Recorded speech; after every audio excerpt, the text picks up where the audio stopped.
koboma ye nakoki te kofanda kinyo nakoki te nazanga maloba ye. Bonjour, bonsoir tous les fidèles de l'émission Espace de Surnaturel, vous tous aussi qui aimez notre site le www.lesamisdewechi.rdc.com. Je vous salue au nom de Jésus-Christ de Nazareth, c'est bien les moi, Sarah Lumomé, LS90, la surnaturelle. Aujourd'hui, nous allons essayer de parler de la prière, comme notre frère vous avait dit que nous allons choisir entre la Bible et la prière. On a trouvé mieux de parler d'abord de la prière. Nous voulons savoir quelle est l'importance de la prière dans la vie de chrétien.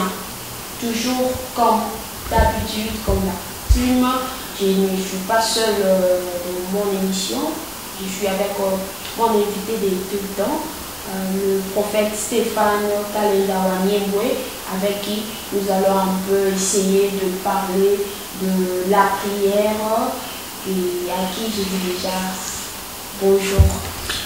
Bonjour, la surnaturelle Sarah Lobombe.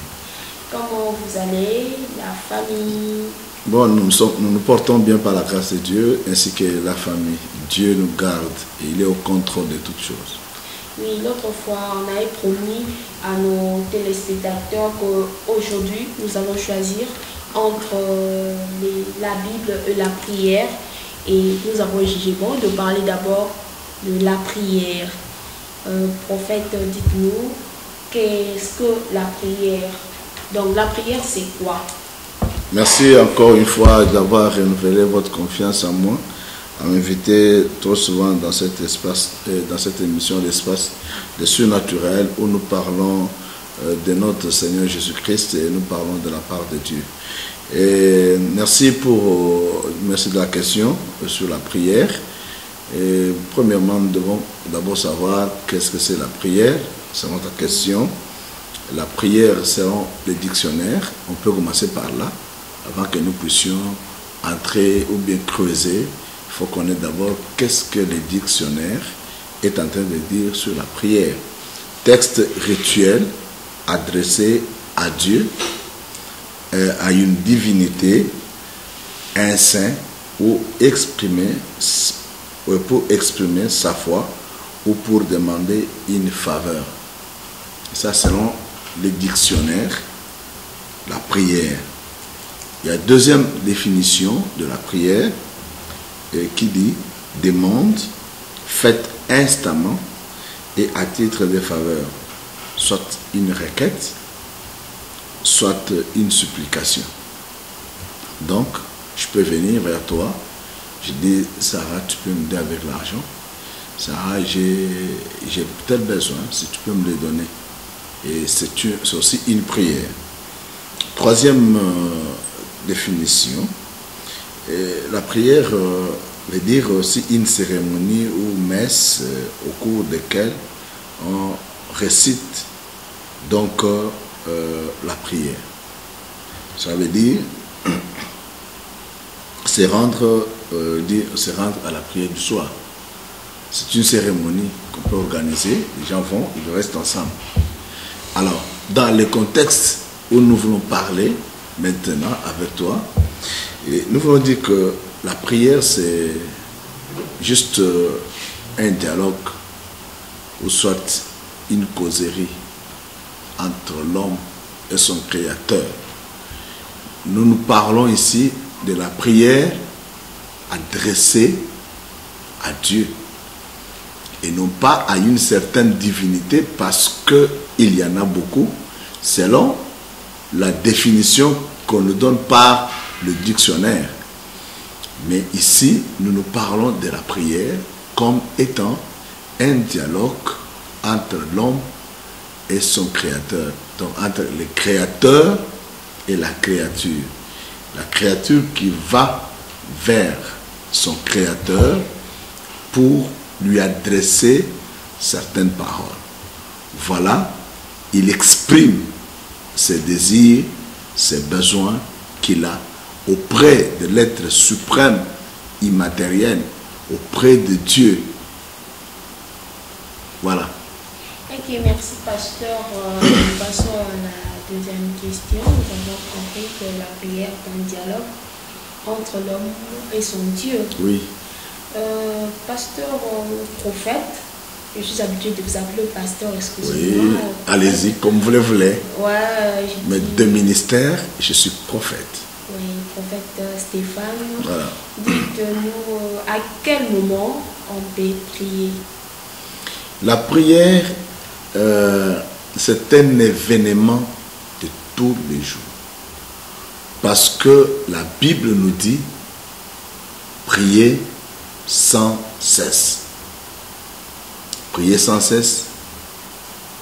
Donc c'est une recommandation divine que nous devons à chaque moment, à chaque instant, adresser la prière à Dieu. La prière, c'est le soupir, c'est le souffle.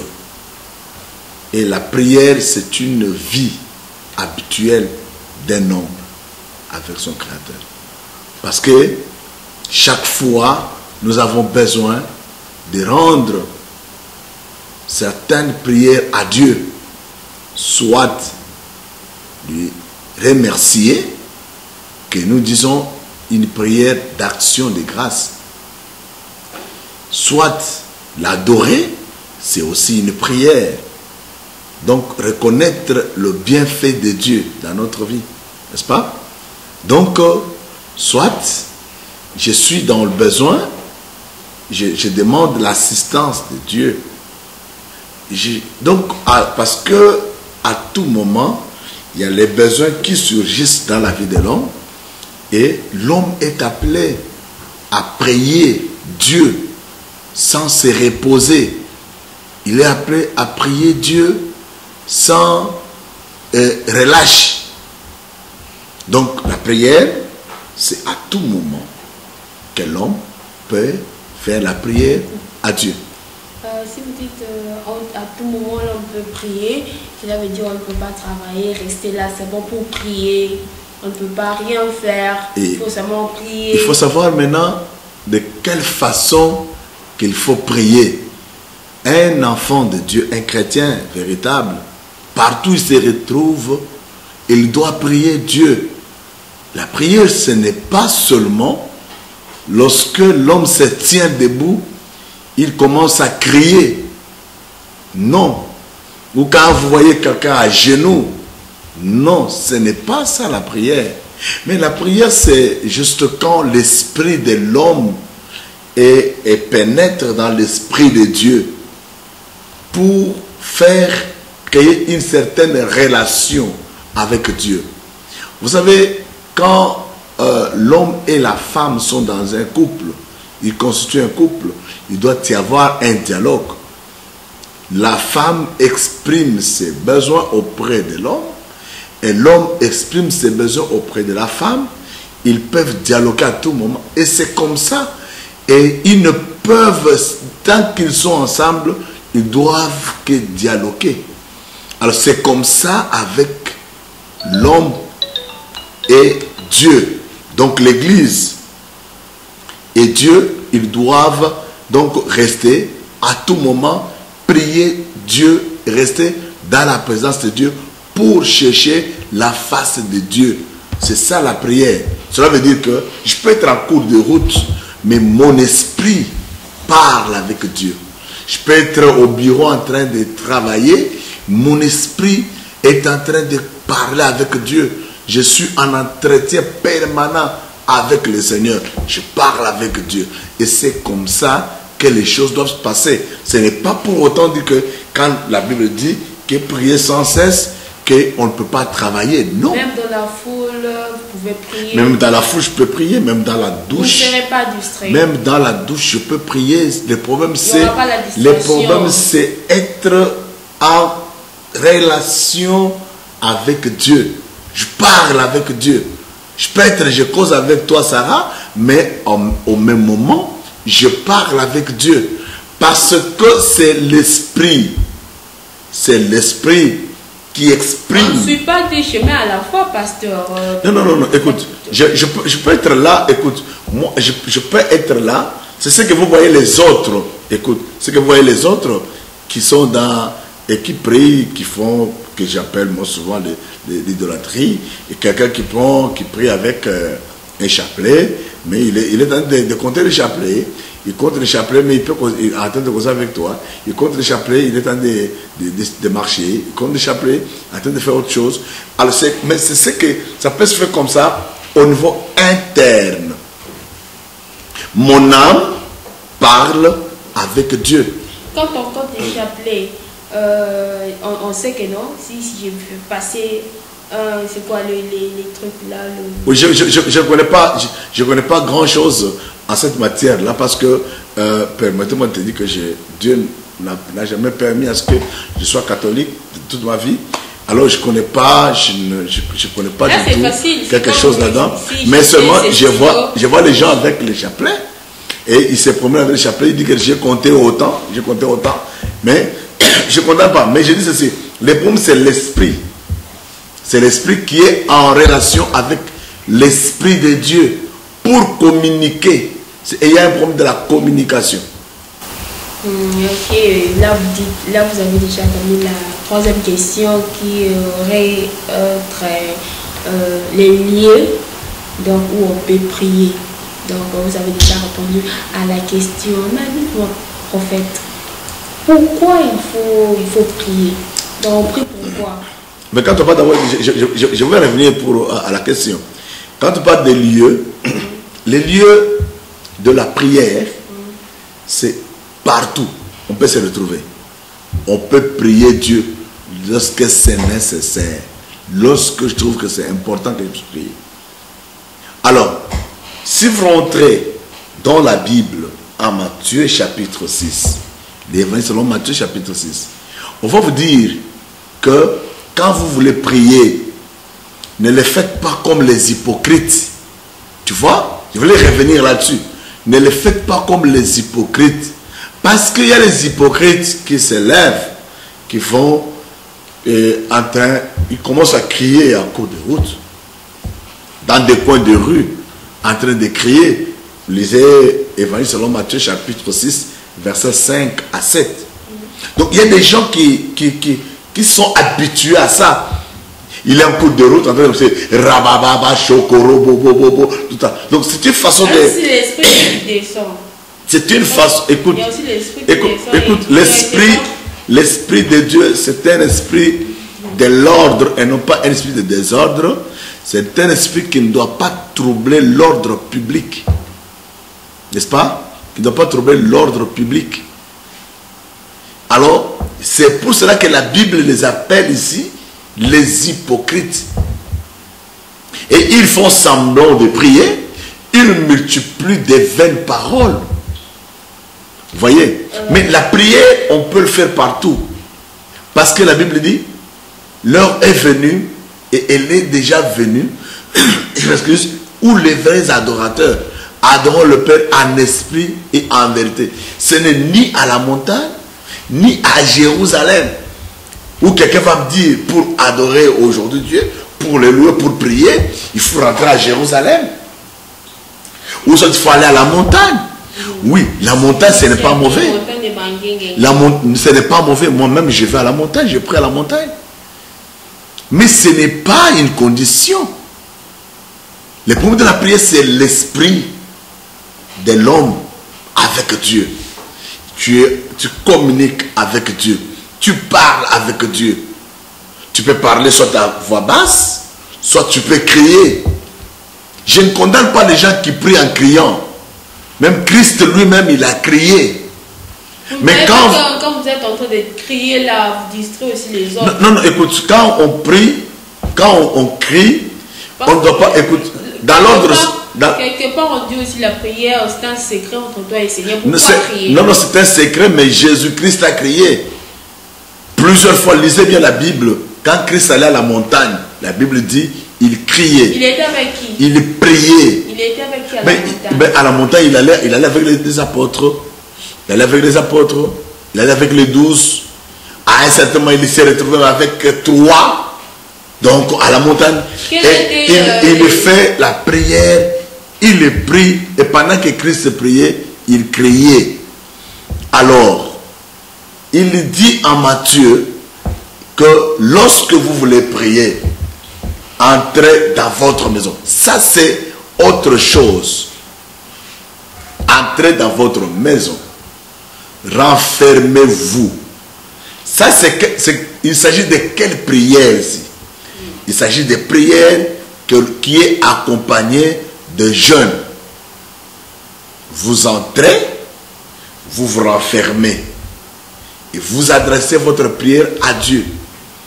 Quand vous sortez de ce cas, vous apparaissez auprès des gens, il ne faut pas que quelqu'un sache que tu as jeûné.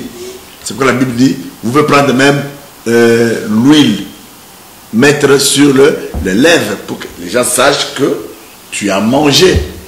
Vous voyez, la prière, on peut la faire partout et on peut la faire comme on veut la faire. Mais ne faites pas la prière comme les hypocrites.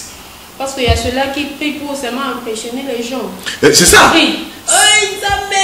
Pour que les gens sachent c'est ce que la Bible n'aime pas. La Bible n'aime pas ça. La Bible aime les gens qui prient. Donc, avec sincérité du cœur. Je vais te lire un verset biblique ici. Nous sommes selon Matthieu, chapitre 6. La Bible dit, lorsque vous priez, ne soyez pas comme les hypocrites qui aiment à prier debout dans les synagogues et au coin des rues pour être vus des hommes. Tu vois? Avec quel objectif? Être vu des hommes. Mais moi, je peux faire ma prière, je suis debout. J'écris parce que j'ai des problèmes devant le Seigneur. Vous voyez? Je prie parce que j'ai besoin que Dieu puisse m'écouter. Je suis tourmenté comme la femme Anne qui était en train de remuer les lèvres. Vous voyez? Dans 1 Samuel, elle remuait les lèvres. Et pendant qu'elle remuait les lèvres, elle et le sacrificateur vient et dit, mais madame, toi tu es ivre à cette heure-ci. La dame dit, non, je ne suis pas ivre, mais ta servante a de l'amertume au-dedans d'elle. De l'amertume là, elle était comme quelqu'un qui était d'homologuer, tu vois, comme quelqu'un qui était d'homologuer, de parler de soi-même, mais en train d'adresser une prière à Dieu, une prière de douleur d'enfantement. Quelqu'un qui a un souci quelconque, vous voyez, il peut prier, mais ces gens dont on parle, les hypocrites ici, la Bible dit qu'ils prient pour que les gens puissent les voir. Tu vois, ce sont les hypocrites. Il dit, attendez, je continue, qui aiment à prier debout dans les synagogues au coin des rues pour être vus des hommes. Je vous l'ai dit en vérité, ils reçoivent les récompenses. Vous voyez, j'ai vu que les gens en cours de route, tout ça. Mais quand vous suivez en réalité, ces gens sont des aventuriers. Mais si le Saint-Esprit l'a saisi en cours de route, en train de parler, de s'exprimer comme cela, je ne peux pas condamner. Vous voyez, je ne peux pas blasphémer le Saint-Esprit. Mais, il ne faut pas faire des choses comme des hypocrites.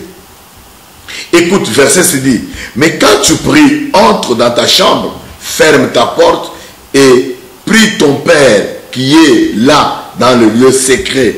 Et ton Père qui voit dans le secret te le rendra.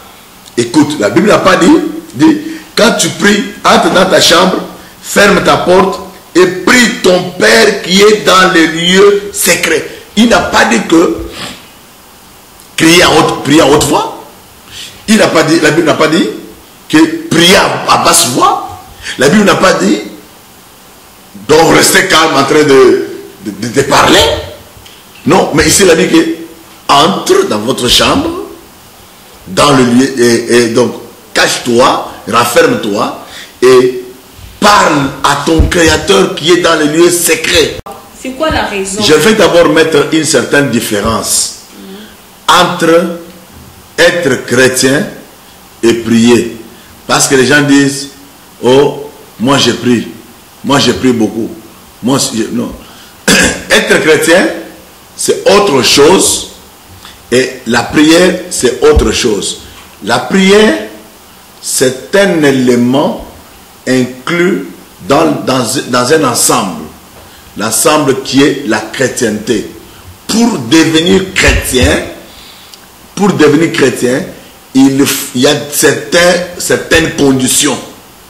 Et il y a des éléments qui font que l'on puisse savoir, qui caractérise l'homme, que c'est un chrétien. Notamment la prière, la repentance, la sanctification, le travail, tout, ce sont les éléments qui constituent. Maintenant, quand nous parlons de la prière est d'une importance capitale dans la vie d'un chrétien, ça.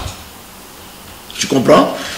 Quand quelqu'un est un enfant de Dieu, il doit développer la communication, le dialogue entre lui et son Créateur. Son Créateur, c'est Dieu. C'est pourquoi Christ a dit, tout ce que vous demanderez chez mon Père à mon nom, cela vous sera accordé. Ça veut dire quoi? L'homme a le besoin qu'il exprime à tout moment. Il a des besoins qu'il exprime. Dont il veut que Dieu puisse lui satisfaire. N'est-ce pas? Il n'y a personne qui peut dire que lui n'a pas de problème, n'est-ce pas? Personne. Nous prions seulement pour l'intérêt. Oui, nous prions pour l'intérêt, parce que même quand Christ est venu nous sauver, c'est pour l'intérêt. Vous n'avez pas d'intérêt? C'est d'aller au ciel. L'intérêt, c'est pour que nous puissions être ses adorateurs. Et parce que nous sommes ses adorateurs, il doit répondre à nos préoccupations. Ça ne vient pas de moi, ça vient de la Bible. Et c'est lui-même qui nous recommande de le faire. En commençant par notre père Abraham, il a prié. Jusqu'à nos jours, la Bible nous recommande de faire la prière. Être dans la présence de Dieu. La prière est d'une importance capitale parce que la prière, c'est une arme. Je t'explique. La prière, c'est une arme très importante. C'est une arme offensive et une arme défensive. Lorsque tu fais la prière, tu peux te protéger avec la prière. Et avec la prière, tu peux attaquer même tes ennemis. Vous voyez? C'est ça. Donc, il est d'une importance capitale, si je peux me répéter encore, de prier. Parce que la prière, c'est le souffle pour les chrétiens. Et c'est la vie continuelle pour les chrétiens. Et chaque jour de notre vie sur la terre, nous devons nous mettre à prier. Dites-nous, comment on peut prier? Y a-t-il une formule qui est exigée? Oui, y a-t-il une formule pour prier? Donc, essayez de nous expliquer comment nous pouvons faire la prière. Vous savez, la Bible nous dit, voici comment vous allez prier. Notre Père qui est aux cieux, que ton nom soit sanctifié, que ton règne vienne, que ta volonté soit faite sur la terre comme au ciel. Ainsi de suite. C'est une prière que d'autres personnes répètent tous les jours. Ça devient comme une récitation. Ce n'est pas une récitation. Mais c'est une prière. C'est une prière, mais dont il faut comprendre, à connaître le sens. Vous voyez? C'est pas tout le monde qui dit notre Père qui est au ciel, que ton nom soit sanctifié, que ton règne vienne, que ta volonté. Il faut comprendre le sens. Vous voyez? La prière, c'est toute une formule que Christ nous a laissée, mais par le biais du Saint-Esprit. Écoute, je vais te dire. L'homme ne peut pas demander quelque chose auprès de Dieu pendant que le Saint-Esprit est en train de me connaître ça. C'est-à-dire quoi? Lorsque je prie, il faut que le Saint-Esprit, qui connaît la pensée de Dieu, qui connaît même ce qui est dans mes pensées, atteste ma prière. À tout moment, on peut adresser la prière, mais la prière n'a pas une forme dont l'autre personne le prétende. Non, Christ a dit, voici comment vous allez prier, notre Père qui est aux cieux. Il faut savoir, quand tu fais la prière, il faut la faire, vous adressez cette prière auprès du Père qui est aux cieux. Et vous sanctifiez le nom du Seigneur et vous implorez le règne de Dieu. Ainsi de suite. Bon, écoute, dans ce texte-là, il y a beaucoup de choses. Ça peut me demander si tu as besoin qu'on en parle sur la forme de la prière là. Et on en parlera toute une émission. Parce que ça peut nous prendre encore beaucoup de temps. Et les gens qui prient dans le bus, est-ce que, bon, là, vous avez déjà dit que non, on peut prier partout, on peut se retrouver, non? Maintenant, je vais demander une chose auprès de vous. Parce que vous êtes prophète, vous êtes dirigeant d'une grande église. Je vais demander, si on prie pour quelqu'un, hein, un prophète ou un pasteur, un évangéliste qui, il faut seulement donner de l'argent. Après avoir prié, non, vous voyez, pour que ta prière soit scellée, il faut donner de l'argent, ou soit après avoir prié pour le gens. Non, on a une campagne, nous avons besoin de chaises, nous avons besoin de telles choses, on a le jeûne de prière, nous devons aller à Manguengue, il nous faut de nattes, il nous faut du sucre, il nous faut du lait, du thé. Est-ce que c'est vraiment nécessaire ou c'est juste de faire ça? Tu pries pour quelqu'un après avoir prié pour lui, et il y a ceux-là même qui donnent l'adresse de l'église.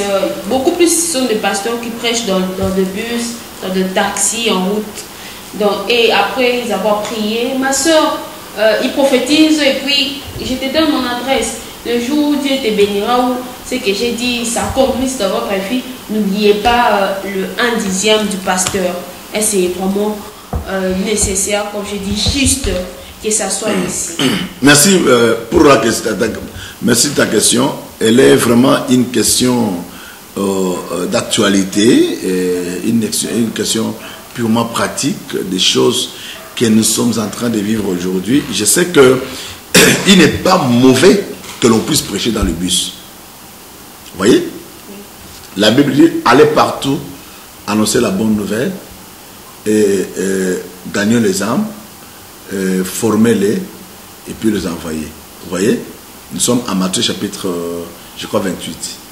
Allez partout, monde, annoncer la bonne nouvelle, gagner les âmes. Vous voyez? Donc, nous sommes appelés, on est obligés de parler de Jésus-Christ partout, parce que c'est notre mission. Notre mission, c'est de gagner les âmes au Seigneur. Tu vois?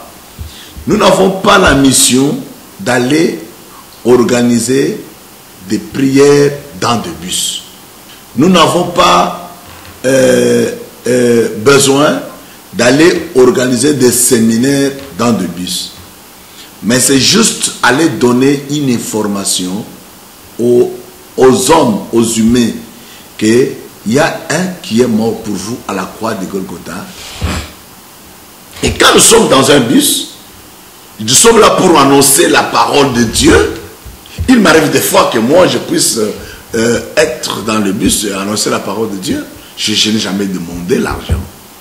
Et quand j'entre là, je ne suis pas habitué de le faire, mais il m'arrive des fois de le faire quand l'Esprit me convainc de le faire.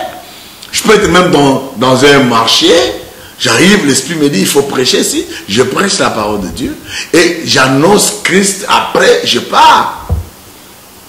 Mais tu peux voir quelqu'un... Est-ce que vous avez déjà le moyen? Tu peux voir, non, ce n'est pas à cause des moyens. Tu peux voir quelqu'un qui qui vous suit dit non, vraiment, je suis convaincu de vous donner quelque chose. Mais ce n'est pas seulement le pasteur ou le prophète qui prêche dans le bus. Il y a aussi ceux-là qui descendent même dans les avenues, dans le quartier, commencent à prophétiser.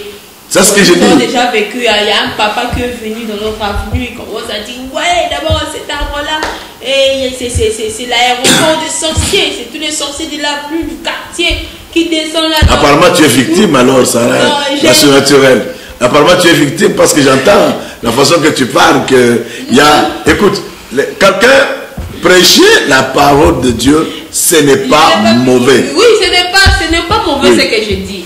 Et à la fin, il commence à faire d'abord des publicités. Moi, je suis connu avec tel monsieur, tel monsieur, tel monsieur. Mais à la fin, il finit seulement à demander, vous voyez, j'organise, bientôt là, je vais organiser un séminaire, j'aurai besoin de chaises. Donc, je dis, vous voyez d'abord, j'ai 2 personnes que Dieu, ce qui est pur mensonge aussi, ce qui est fausse, dit non, je veux déjà 2 personnes, Dieu m'a envoyé, il veut bénir, ils sont là, Dieu me l'a, mais donc, ils sont là, mais ceux qui se sentent concernés que c'est lui ou c'est elle qui viennent ici, me donne une chaise, je vais prier pour lui, il verra le miracle. Ah, si, après avoir dit que Dieu, le Saint-Esprit lui a montré, donc il a vu, c'est une révélation. C'est comme si je vis Sarah ou soit Platini qui est notre caméraman. Platini, vous comme prophète, j'ai donné l'exemple là. Oui, allez-y. Oui, vous dites que non, Platini, Dieu vous a montré que Platini, dans une semaine peut-être, elle peut voyager pour aller filmer aux États-Unis pour 2 jours et revenir. Dieu vous a montré Platini. Alors comment il faut encore dire que si Platini se sent concerné, que c'est lui qui vient se présenter, il prie pour lui, pour que... En fait... et après avoir prié aussi, non, avant d'abord qu'il prie pour lui, il faut d'abord offrir une chose, et après il va prier pour lui, et il verra des miracles. En fait, je ne suis pas... Donc la prière accompagnée avec l'argent. En fait, je ne suis pas avocat de ces prophètes-là qui sont en train de prophétiser dans des rues, tout ça. Je sais que le don de la prophétie, c'est un don qui peut s'exercer partout, on peut se retrouver, mais spécialement, c'est un don qui doit s'exercer dans l'église locale. Ça doit travailler beaucoup plus dans l'église locale et pour l'édification du corps de Christ. Parce que ce que tu dois retenir est que la prophétie, c'est un couteau à double tranchant. La prophétie, des fois, détruit et la prophétie édifie. Alors, ça dépend de celui qui a cette art-là. C'est là parce que lui, il a dit, c'est le Saint-Esprit qui lui a montré. Et après, c'est là. Avant de prier pour la personne, il faut d'abord l'argent. Donc, la prière après. Je comprends ce que ça veut dire. J'ai dit ceci. La prière ne se fait pas moyennant l'argent. Je voulais aller directement répondre à votre question. La prière ne se fait pas moyennant l'argent. Mais la prière, c'est quelque chose que moi je te la donne, je te la transmets. Dieu me l'a donné gratuitement et je la donne aussi gratuitement. Parce que comment voulez-vous que ce que moi j'ai reçu gratuitement, je dois donner ça moyennant un prix. Un seul a payé un prix. Celui qui a payé ce prix-là, c'est Jésus-Christ de Nazareth. Mais écoute, il y a 2 personnes en cours de route qui se disent, lundi, il faut qu'on aille rencontrer les prophètes. Vous voyez? Alors l'autre dit, mais quand on va aller rencontrer le prophète, qu'est-ce que on va lui apporter? C'est sûr, il vérifie dans sa jupe baissière, il trouve qu'il a quelques pièces d'argent. Il dit, nous allons apporter les pièces d'argent au prophète. Ça veut dire quoi? Celui qui est un enfant de Dieu, qui a la bonne volonté, quand il va aller pour rencontrer un homme de Dieu. C'est tout un homme de Dieu qui travaille à temps plein. Vous voyez, quand vous arrivez là-bas, non, quand vous n'êtes pas à cause de Galates 6, c'est autre chose. Galates 6, c'est autre chose. Ça, c'est ce qu'on appelle au fond du prophète. Quand vous allez, vous vous dites non, je dois prêter quelque chose pour l'homme de Dieu. Parce que c'est tout ce qui est fait comme travail. Et il est en train de nous recevoir, il prie pour nous. C'est en guise de reconnaissance. Mais ce n'est pas que à l'homme de Dieu de pouvoir fixer un prix comme les autres le font aujourd'hui, en train de vendre les macarons, en train de vendre les jetons. Il a mis un jeton à 10 $, à 5 $. Il a mis une bouteille d'huile à 50 $, à 100 $, en train de vendre les chrétiens. Non. Et il y a encore, l'autre fois, parce que oui. nous attendons à la fin, donc je voulais ajouter quelque chose. L'autre fois, il y avait un pasteur comme ça, il appelait les gens pour de l'argent, je ne savais pas si c'était les dons, il va prier pour eux. Pour des 1 000 $, ils sont passés, ils sont bénis, ils prennent des nuits, les oins.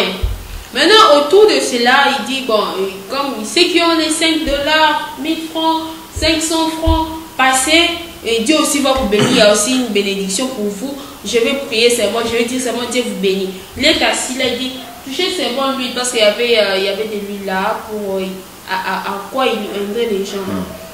Laissez là, eux-mêmes prennent l'huile. Ils s'appliquent parce qu'ils avaient que écoute, il y a ceci. Quand on demande, écoute, demander aussi l'argent à l'église, c'est pas mauvais ça. Là.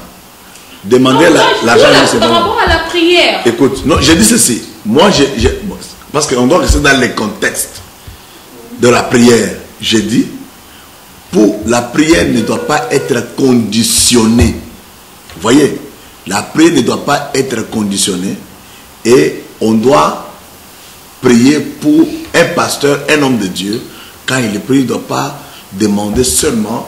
Mais celui qui n'a pas l'argent, est-ce qu'il n'a pas droit à la prière d'un homme de Dieu? Ou bien rester dans la présence de Dieu pour prier? Non. Celui qui a l'argent, il a le droit de prier. Celui qui n'a pas l'argent, il a droit à la prière. C'est tout le monde qui a droit à la prière. La prière ne doit pas être conditionnée par l'argent. Oui, pasteur, je vais juste savoir une chose. Les gens disent que si une femme, et pendant ces périodes, elle ne peut pas prier Dieu, elle ne peut pas rencontrer Dieu, même les hommes et tout. Donc je vais demander à quel état vont-nous rencontrer Dieu, ou prier, rencontrer Dieu et tout, à quel état? Bon, écoute, merci pour la question. C'est une question très sensible. Actuellement, dans le monde où nous sommes actuellement, monde chrétien, la femme, je me rappelle bien de ce que tu dis dans l'Ancien Testament, selon aussi parmi les lois, qu'une femme, si elle est dans ces périodes, comme vous le dites souvent, les règles, alors cette femme, elle ne peut pas soit prier, soit même préparer pour son mari, même toucher à rien, parce qu'elle est souillée. Parce qu'elle est souillée. C'est ce que la Bible a dit dans l'Ancien Testament. Mais nous sommes devenus une nouvelle créature en Jésus-Christ. Le sang des règles d'une femme ne peut pas rendre cette femme-là souillée parce qu'il y a le sang de Christ qui nous a purifiés et qui nous a sanctifiés. Il n'y a pas une loi là-dessus actuellement alors admettons que Christ revient aujourd'hui et qu'il trouve cette femme-là, une femme, et il trouve les femmes pendant leur période. Vous voyez? Et toutes les femmes donc dans le monde que Christ revient aujourd'hui là, tout de suite là, et que les femmes sont en règle, c'est que les femmes là ne vont pas hériter le royaume des cieux. Ils n'iront pas dans l'enlèvement. Non, pas question. Lorsque vous avez Jésus-Christ dans votre vie comme Seigneur et Sauveur, il n'y a rien qui peut vous rendre impur si ce n'est que les péchés que l'homme fait. Le péché, c'est la transgression de la loi. C'est aller au-delà de la loi. Et quelle est cette loi-là? Ce n'est pas la loi dont on nous dit que la femme ne peut rien toucher. Non. Alors, c'est que il faut savoir que Christ est venu, Christ est grâce, Jésus-Christ est grâce, et nous sommes dans le temps de grâce et nous sommes sauvés par la grâce. Merci prophète pour l'éclaircissement. Je pense que vous étiez vraiment nombreux devant vos écrans, téléphones, ordinateurs et plein d'autres choses pour suivre cette émission et surtout notre sujet qui est la prière. Vous avez compris comment on a expliqué qu'est-ce qu'est la prière. Vous avez compris comment on peut prier. Vous avez compris à quelle étape vont nous prier. Vous avez compris à qui il faut adresser la prière. Vous avez beaucoup plus compris tout cela. Je pense que vous êtes heureux parce que vous avez eu la chance d'apprendre ce qui est la prière. Pasteur, un mot de la fin, et qu'est-ce que les gens peuvent retenir de tout ce qu'on a dit.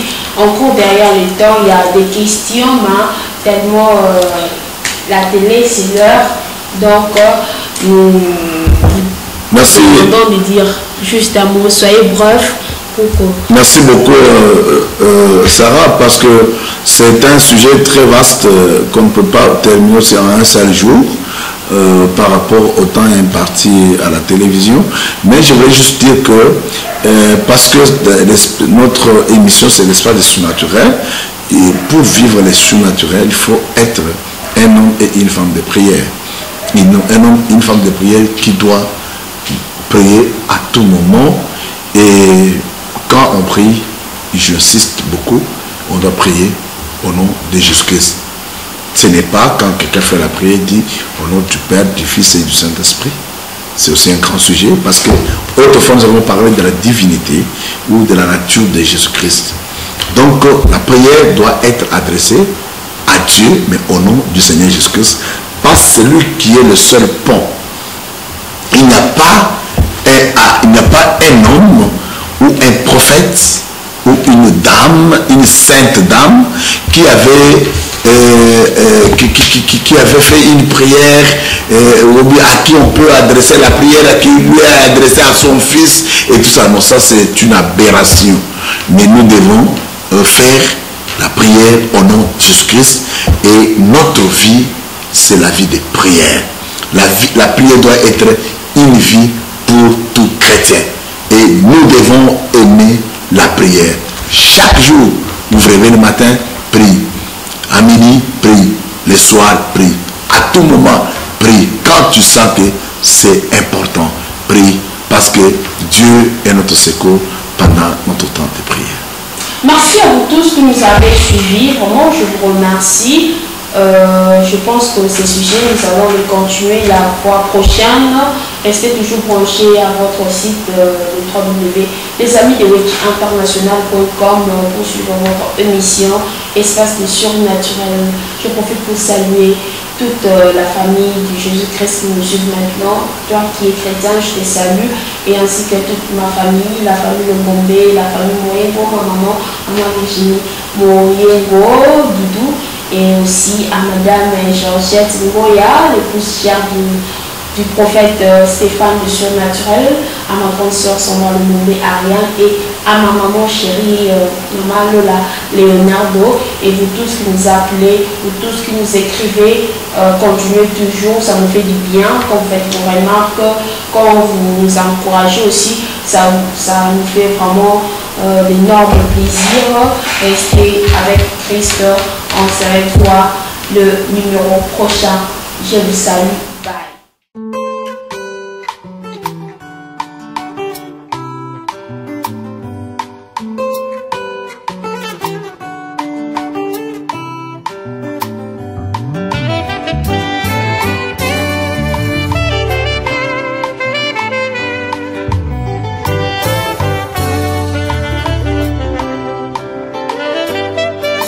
nakoki te koboma ye, nakoki te kofanda kinyo, nakoki te nazanga maloba ye, nakoki te nakanga monoko.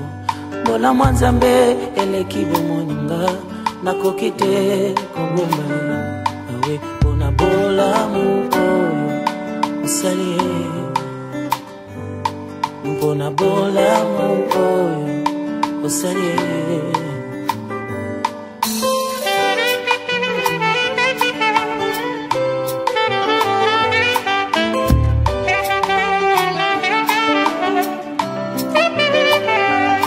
Nakoki te nafanda kimia, nakoki te nakanga monoko.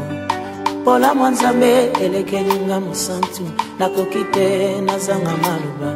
Akanisakanga ata nakanisi yete, Yesu nangao nazwa natalo yaya. Mpona bolingo oyo namoni ye, mpona bolamu oyo osali ye.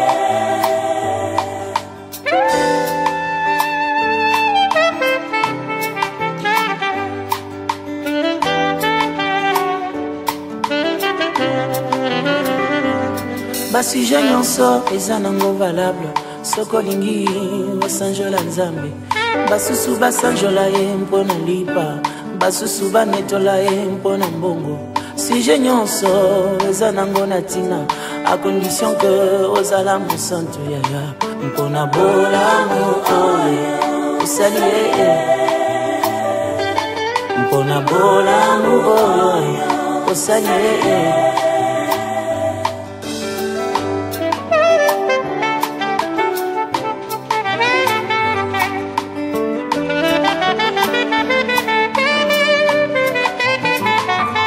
Nzambe monene loko